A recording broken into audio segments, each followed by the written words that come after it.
Hello, Monetization Nation. Today, I am blessed to be joined by Max Branstetter. Max is the founder and podcast producer at Max Podcasting. His podcast is the Wild Business Growth Podcast, where he interviews a new entrepreneur every Wednesday morning who's turning wild ideas into wild growth. It was listed in Podcast Magazine's Hot 50 and has featured more than 150 creative entrepreneurs. Thank you so much for joining us today, Max. Oh, Nathan, thank you so much for having me. This is a real honor, and always have tons of respect for those who kind of get into the podcasting world and keep going and going way beyond just the first few episodes. So it's a pleasure to be with you here today. Can we start off by having you share with us something that you are super passionate about? I'm a huge sports geek, sports nut. I grew up, I think my dad called himself a sports nut. It was like the first time I heard that term. And I just kind of grew up thinking it was normal to like go to sporting events all the time. Professionally, I'm from Cleveland, and Cleveland is obviously I have so much love for it, but it's a really wonderful city because you have three major sports franchises that have long and storied history, but most of them up until recently had quite some long gaps between when they were good and. It's a nice way the last to say time it. they were good to now. Yeah, exactly. So just a little bit of perspective. I grew up not seeing a championship my entire childhood for the professional sports, but as a family, we have so many memories of going downtown, going to Indians games, going to Browns games, going to Cavs games, and the Cavs, obviously when LeBron was there the first time, that was, some of the best memories ever, going to the games downtown and just watching him play, watching the team play. But then he, of course, broke my heart after my senior year of high school. Right as I was about to start college, he left and joined the Miami Heat. So that kind of timed up perfectly to the point that when I started at Indiana University, everybody who met me was just like, oh, Cleveland. Oh, okay. What do you think about LeBron?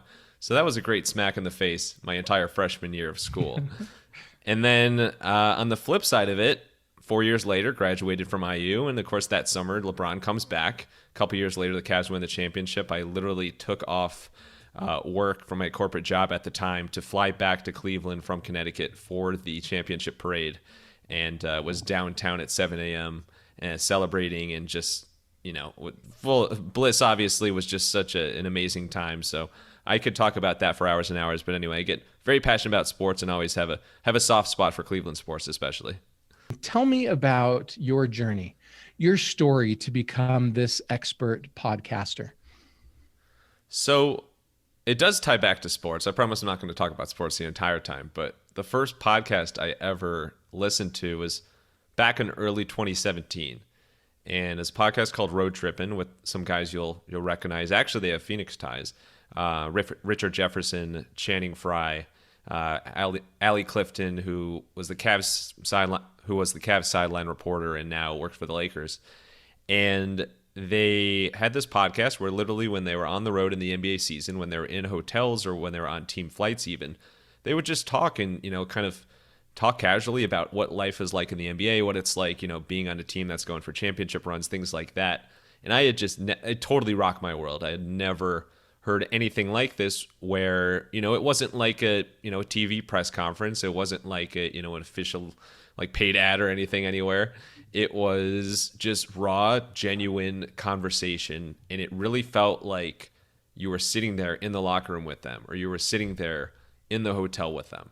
And so that was kind of the first aha moment for me was, wow, there's something cool about this podcasting, because it's such an intimate level of storytelling that it feels like it kind of transports you to wherever it's being recorded, as well as it gives you a really full idea of the people who are talking and the story behind it. And you can create a really solid connection with people. So that was the first insight. And then around that time I was joining, I realized that corporate world wasn't a good fit. Corporate world wasn't a good fit for me. I wanted to do something I was more passionate about. I had also been growing up with this family business, Hippo Direct, that my dad started the year I was born. And so I made the big switch from the corporate world, joined the family business, started working remote, I guess a little ahead of schedule on that. And then I was focusing on digital marketing, but we were brainstorming ways to market the business and just kept going back to podcasting. I mean, as you know, podcasting's been growing and growing, past several years. And we're like, whatever we end up doing to market this brand podcast, we need to have some sort of podcast, get it out there. So we started what became the Wild Business Growth Podcast, interviewed a new entrepreneur every week. And the whole idea was, with our business, everything we do, it was a mailing list and email list business, but everything we do across for our clients is helping them to grow their own business and helping them to scale, things in that ballpark. So what if we interviewed entrepreneurs, similar to your show, on how they've been able to actually grow their business and how they've been able to find new customers and what does that look like? So basically, long story short, got into podcasting first as a listener, then podcast host, was doing that for the family business, then got more into the podcast production side and realized, you know what? I love this hosting thing. I always want to keep being a podcast host. But then somehow being a producer and then helping other business owners like yourself to take time off their plate, deliver a high quality podcast, save them tons of time in the process, that is somehow even more rewarding. So got into production and eventually spun off my own podcasting company. So it's kind of, there's a lot of touch points along where I've been as a podcast listener, host, producer, still all those things to this day. That's a great model. And so I assume you have a team of people that help you do that production. How many shows are you producing for? Yeah, that's it. So the time of this interview is a really, really interesting kind of inflection point for the business, because I've gone through like the early days of the really early days of starting the business, getting the word out, getting clients. I mean, I had some clients existing, but now I have many, many more clients than previously. So I'm at the point where I've done a lot to this point that's literally just me. And if you're anybody that works in podcasting, when you hear that, you probably shudder because you're like, oh my God, just working on one podcast takes so much time. So I'm working on, I think at the moment, around a dozen podcasts, but it kind of depends. It depends. It's not like they're all releasing an episode every single week. Some are every other week, some are in the planning stage, some are in the production stage. So what I'm working on right now is getting help in working on partnering with. At the start, I'm thinking about just focusing on freelancers and getting some people to outsource some of these tasks.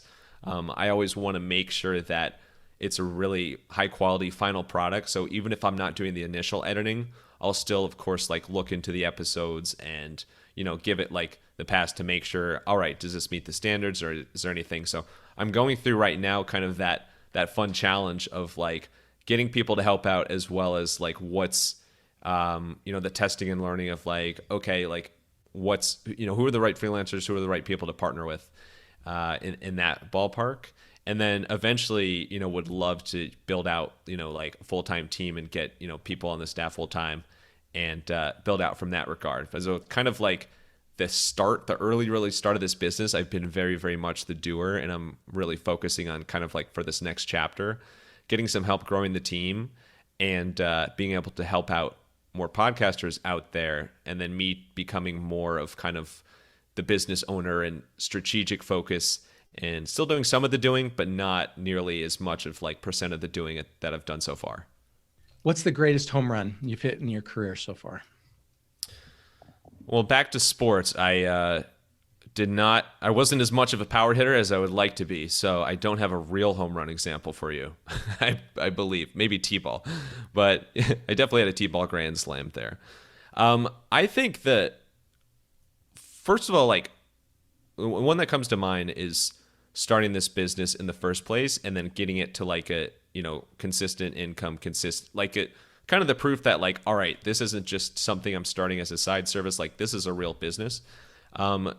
Doing that after going from being podcast listener and then just kind of experimenting and asking people for advice about how to start a podcast, that whole journey has been something I'm really, really proud about. And it's kind of corny, I guess, but I think maybe just growing up surrounded by entrepreneurs and then studying about it in college, and the more, being interested in entrepreneurship podcasts, I always said, when people ask me what I want to do when I grew up, I always said that I don't know what it's going to be, but at some point I want to start my own business, and I want to, I want to build something. I want to solve a problem, and I want to, be an entrepreneur where, I'm kind of calling my own shots and creating something of value kind of out of nothing.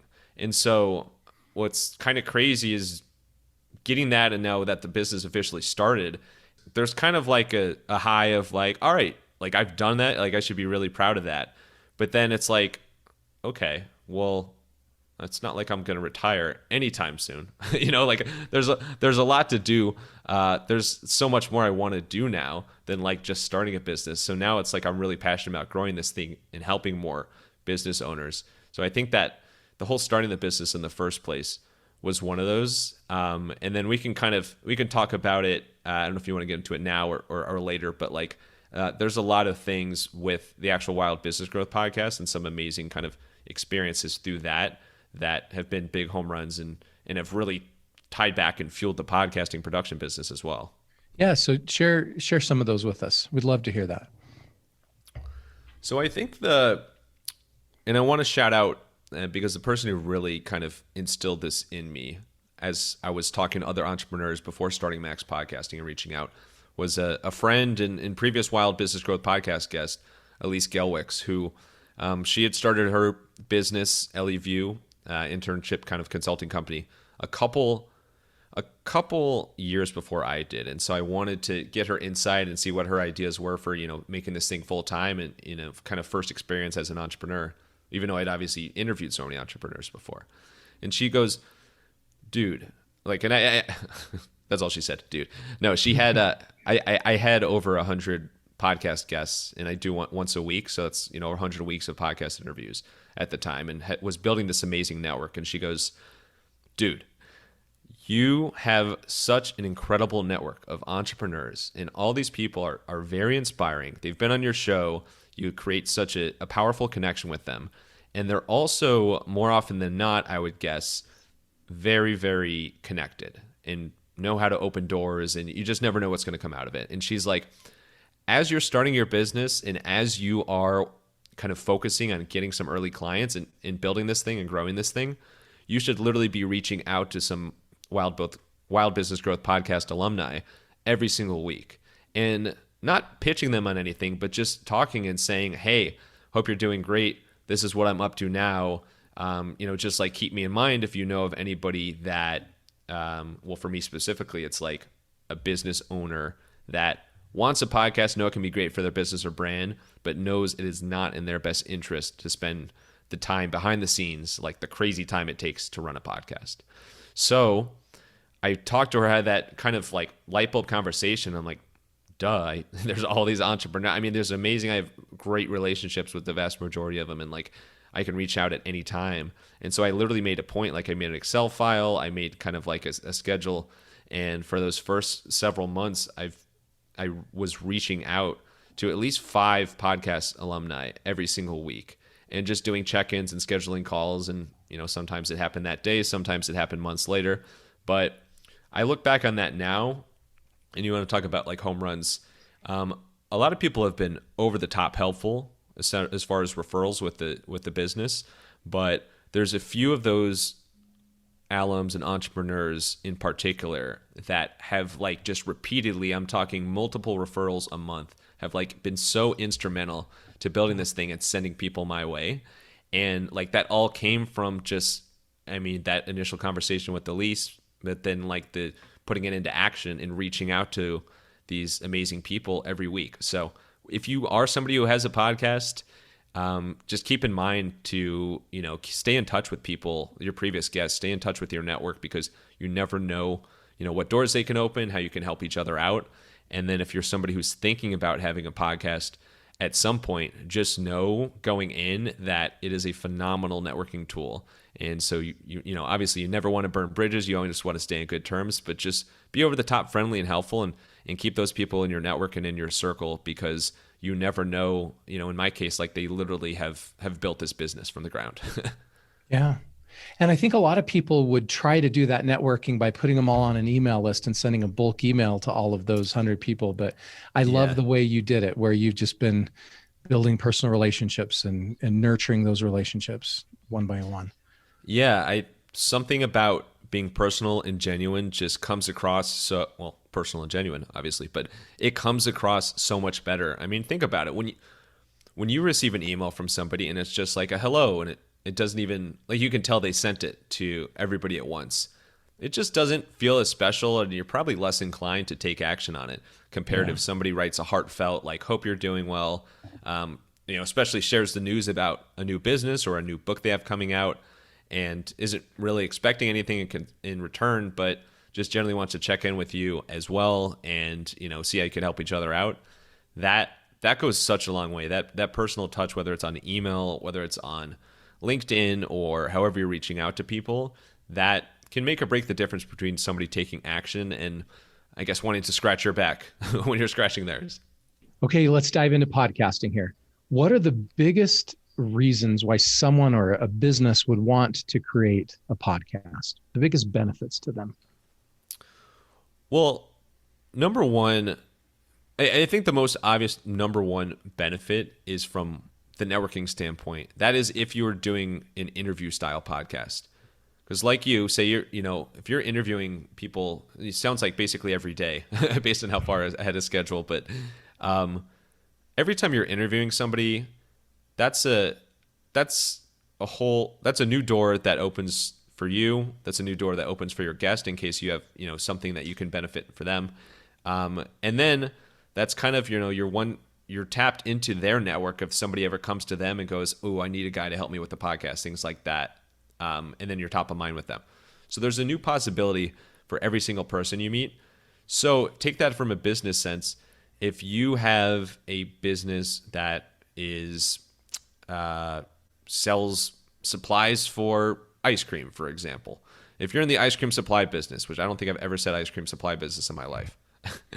If you are focused and strategic with who you actually interview, who you get on the podcast, that can open doors for you and drive to business results, because you could interview people who have ice cream shops. You could interview people, you could interview cows. No, I'm just kidding. But you could interview different people in the industry. You could, look up like the most famous ice cream shops and have them on. And the vendors and the suppliers and the ice cream manufacturers and the marketers of ice cream shops. Yeah. Yeah, exactly. And so that's like a unique, sweet example, I might say. But that is if you are focused and intentional with who you interview, then it can open up so many doors for your business. I've never seen a networking tool like it. I think it's far more meaningful. I mean, you can't do it at scale like you can email or some of these other mediums, but I think it's the most meaningful and compelling form of connecting with people. And then real quick before you move on, I want to comment on that one. So I was working with a software company in the HR space, a consulting client, and they were trying to get into these HR directors, VP of HR, for large, Fortune 500, Fortune 1000 companies. And they had a really hard time getting to the right person. And so we said, do a podcast and invite all those people on as your guests, right? And you'll get in almost every single door. The majority of those people will talk to you and will be on your show. And then you build a relationship with them. I agree with you. It's one of the best networking tools possible today. Yeah, that's an amazing example. It really can't. What's so cool is it works across industries too. Like, there's literally podcasts about everything. Like, there's probably podcasts about stuff that, you and I never even knew existed before. Like, there's everything, there's paranormal podcasts. There's podcasts about chameleons. There's, obviously lots of podcasts about business. So the networking aspect is huge. The other thing I want to shed some light on is that if you already have a service or a product that, it's ready and you're ready to kind of get the word out about it, you want to market it, it's a phenomenal marketing tool, a podcast, because you can use that podcast. You can either do it through official ads and kind of drive, pop in with mid-roll ads and be like, hey, we're doing a special for this, this, and this, like go to this, this, and this. I know that's a very specific example, but you can work in your CTA, you can drive back, and you can drive leads, or you can drive sales for whatever you're selling. So you can do it that way. Or what often can work even better is if somehow your offering is integrated to the show. So if you're like an expert, for example, like I recently interviewed Laura Reich, who's a Pinterest expert, Pinterest strategist. If you have a Pinterest podcast and you are a Pinterest strategist, you, by sharing Pinterest tips in your podcast, every single tip that you share is just kind of reinforcing in the mind of the listeners that, okay, like Laura Laura is the expert for Pinterest and like the go-to person for Pinterest if I need help with, using Pinterest for business. So you can really use it to build your influence, build your reputation, and drive people back to your site, to your business by sharing your expertise there as well. Let's talk about growing the reach of a podcast. Let's say I'm to the spot where I've got some episodes and I know how to run a podcast, and I'm trying to focus now on getting more listens and more subscribers. Can you talk us through what are some of the best strategies to do that, both unpaid and paid?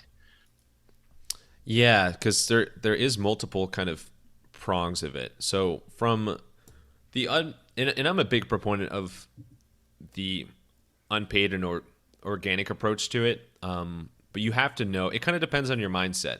If you're somebody who's looking with like a big win from a podcast right away, 99.99999% of the time, it's just not going to work out because you're not in it for the right reasons. Like you really have to be passionate about taking a long-term approach to podcasting for it to truly pay off. Unless you're like an A-list celebrity or like have a massive budget, nobody's going to get like the amount of listeners they want right away. It's the kind of thing that happens week after week of putting out high quality content and sharing it and spending the time to actually market the podcast.